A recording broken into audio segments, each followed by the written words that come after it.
नमस्कार दोस्तों, मैं हूं आपका फाइनेंशियल दोस्त। दोस्तों, आज के अपने इस वीडियो में हम बात करेंगे आईसीआई प्रू के मल्टी एसेट फ़ंड के बारे में।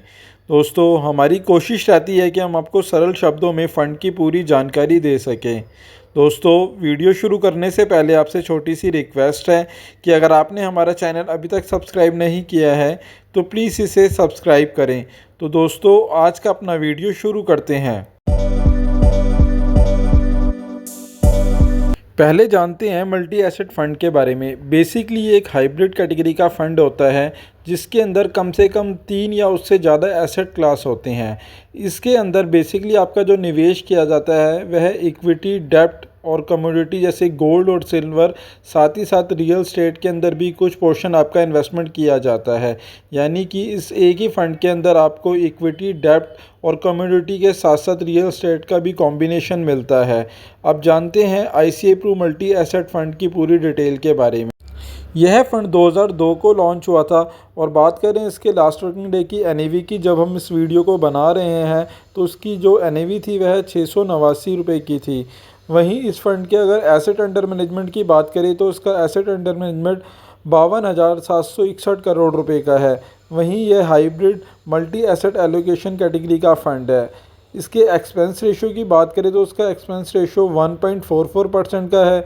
वहीं यह फ़ंड एक ओपन एंडेड फ़ंड है तो उसके अंदर आप कभी भी इन्वेस्टमेंट कर सकते हैं और कभी भी विड्रॉ कर सकते हैं। वहीं बात करें इसके बेंचमार्क की तो उसका benchmark NSC Nifty 200 total return index का रहने वाला है। साथ ही साथ इसके अगर बात करें इसके ऊपर लगने वाले एग्ज़िट लोड की, तो यदि आप अपने पैसे को 1 साल से पहले 30% तक हिस्से को विड्रॉ करते हैं तो उस पर किसी प्रकार का कोई एग्ज़िट लोड नहीं है।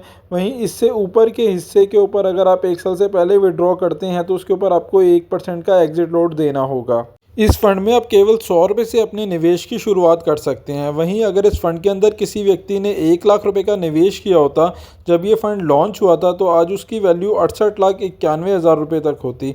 वहीं अगर स्टार्टिंग से अब तक इसका ऑन एन एवरेज रिटर्न देखें तो इस फंड ने 17% तक का ऑन एन एवरेज रिटर्न दिया है। बात करें पास्ट रिटर्न की तो जैसे कि सभी फंडों के अंदर गिरावट हुई है तो उसका असर आपको इस फंड पर भी नज़र आएगा। इसने पिछले 6 महीनों में -6% का नेगेटिव रिटर्न रहा है। वहीं 1 सालों में 12% से ज़्यादा रिटर्न रहा है, 3 सालों में 18% से ज़्यादा रिटर्न रहा है और 5 सालों में 21% से ज़्यादा का रिटर्न रहा है। वहीं ये फ़ंड 4 फंड मैनेजर के द्वारा मैनेज किया जाएगा।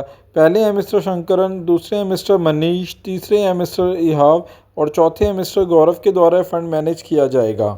बात करें टॉप 5 सेक्टर एलोकेशन की तो उसके अंदर बैंक प्राइवेट के अंदर 12.32% का इन्वेस्टमेंट है, कैश में यहाँ 11.78% रखा गया है, एनबीएफसी के अंदर 10.2% का इन्वेस्टमेंट है, ऑटो के अंदर 7.81% का इन्वेस्टमेंट है, ऑयल एंड गैस के अंदर 5.92% का इन्वेस्टमेंट है।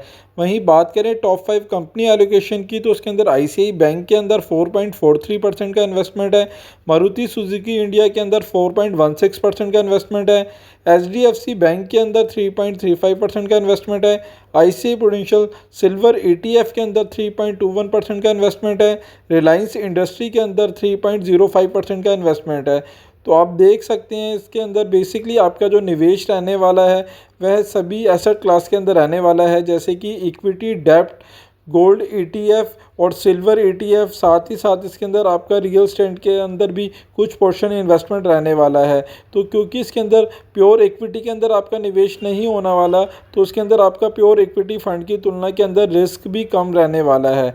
वहीं अगर आपका नज़रिया 3 से 5 साल का है तो ये एक अच्छा सूटेबल ऑप्शन हो सकता है। बट अगर आप इस फंड के अंदर इन्वेस्टमेंट की सोच रहे हैं तो इन्वेस्टमेंट से पहले एक बार अपने फाइनेंशियल एडवाइज़र से सलाह ज़रूर ले लें और आपका नज़रिया कम से कम 3 से 5 साल का हो तो ही इस फंड के अंदर इन्वेस्टमेंट की सोचें।